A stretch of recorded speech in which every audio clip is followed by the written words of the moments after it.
It should have been a perfect day. But just before 9 o'clock, the pure blue sky over Manhattan was filling with smoke. A hijacked American airliner had just smashed into the North Tower of the World Trade Center. No one quite knew what had happened. Surely this must have been a terrible accident. But what happened next showed these were no accidents. A second hijacked airliner, a Boeing 767 with 92 people on board, is flying straight for the other tower.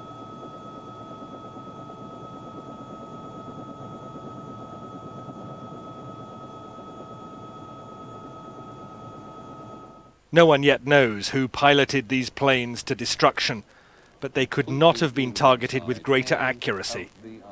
The extraordinary impact of the second plane, the 767, was witnessed by many who simply didn't realize the full enormity of what was happening. Nor could they know the implications of a huge airliner laden with aviation fuel exploding deep inside one of the world's tallest buildings. They certainly didn't realize the twin towers of the World Trade Center were now completely doomed. Wow, do you see this aircraft? I've got it all. By now, many hundreds of people must already have been dead, and the unfolding disaster could be seen all around New York. Another one. I'm taking a look. Oh my God! Oh, Jesus! Oh my God! My own eye. It just went. It must be a perfect or something. Oh my God! Another plane just went in. At that time, there would have been about 10,000 people in each tower of the World Trade Center, many thousands more in the Wall Street financial district all around. Those who could were running for their lives.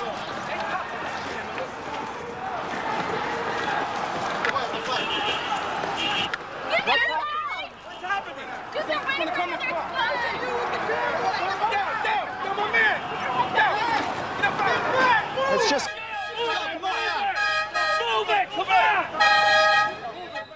I was just standing here watching the World Trade Center after the first plane hit. I just saw a second plane come in from the south and hit the south tower halfway between the bottom and the top of the tower. It's got to be a terrorist attack. I can't tell you anything more than that. I saw the plane hit the building. When a big explosion happened, some guy came out, his skin was all off. I helped him out. This is him all over. There's people jumping out of windows. I've seen at least 14 people jumping out of windows. It's horrific. I can't believe this is happening. We heard a big bang, and then we saw smoke coming out, and everybody started running out, and we saw the plane on the other side of the building, and there was smoke everywhere, and people are jumping out the windows. Over there, they're jumping out the windows, I guess because they're trying to save themselves. I don't know. But it wasn't only New York and America's financial heart which was under attack. Now it was the nation's capital, too. In Washington, the Pentagon was hit, headquarters for the armed forces of the world's superpower. A third hijacked airliner, again with dozens on board, had been crashed with devastating results. By now, smoke was billowing around Capitol Hill, and the White House was being evacuated. People were talking of a new Pearl Harbor, someone declaring war on the United States. And back in New York, the nightmare was still far from over. Firefighters were in the basement of the World Trade Center, wondering if the building above was safe. The unthinkable was about to happen. The South Tower, all 110 stories, collapsed, and it was all live on American television. Thanks very much. Completely collapsed. The whole side has collapsed? The whole building has collapsed. The whole building has collapsed? The building has collapsed. That's the southern tower you're talking about? Exactly. The second building that we witnessed the airplane enter. On the ground, emergency services hardly knew which way to turn.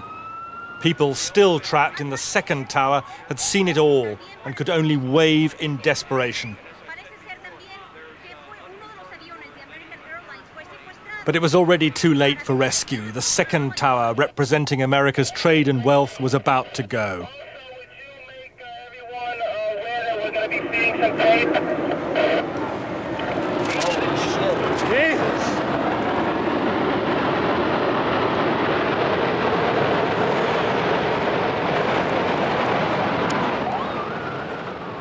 The Twin Towers, which took 7 years to build, had been utterly destroyed in a single morning. The Manhattan skyline and countless lives devastated.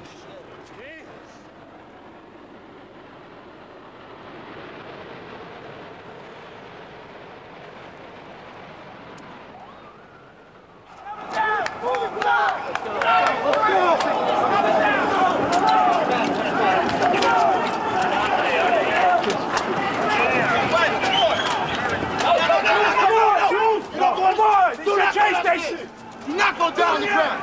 You will get trapped. You will get trapped. Don't go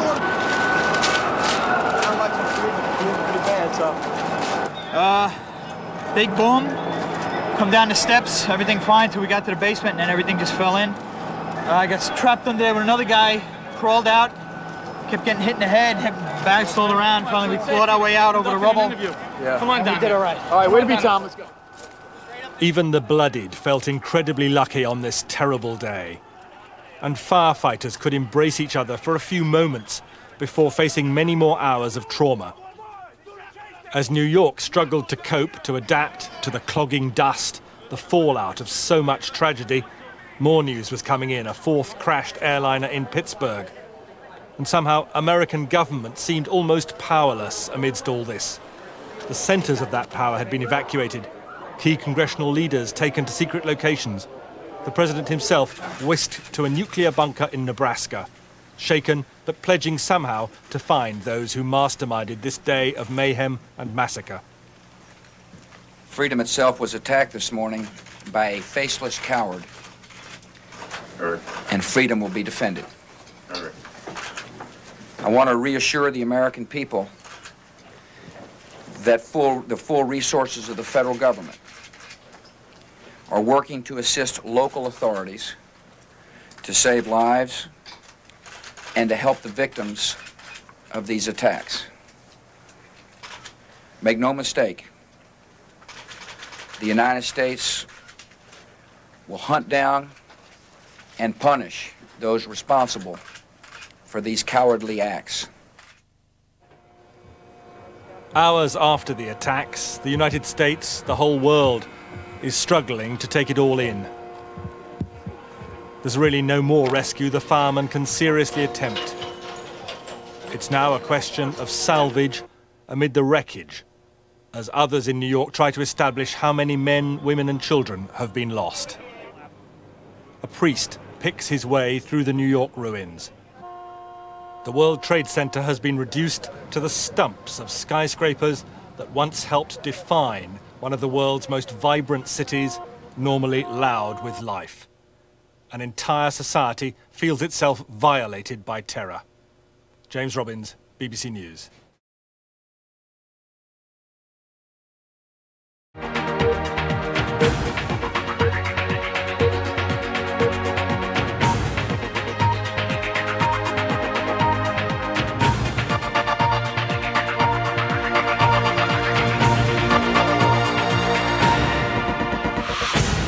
Terrorists attack the heart of America. Hijacked planes smash into New York's tallest buildings. The World Trade Center collapses with thousands of people trapped inside. Another airliner then flew into the Pentagon. The White House says those who carried out the attacks will be hunted down. I've directed the full resources of our intelligence and law enforcement communities to find those responsible and to bring them to justice.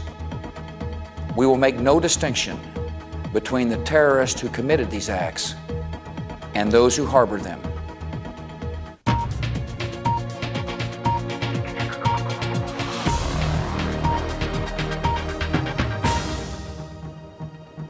This is BBC News. I'm Deborah Mackenzie. And I'm Bill Turnbull. Thousands of people are feared dead after a devastating series of terrorist attacks on the United States of America. At around 9 a.m. local time, hijacked passenger aircraft were flown deliberately into the World Trade Center in New York and the Pentagon in Washington, D.C.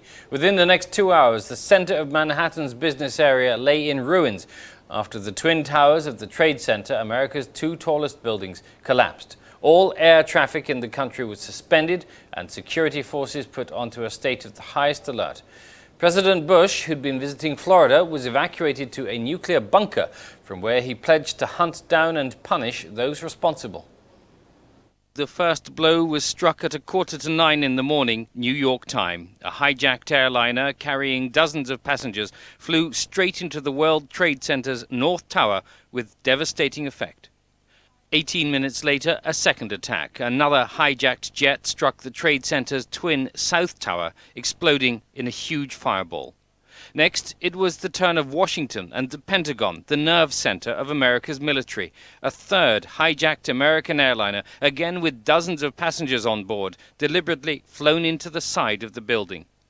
As panic spread on the streets, all civilian flights were grounded. New York's stock exchange was suspended and the White House was evacuated, along with thousands of personnel in other government buildings.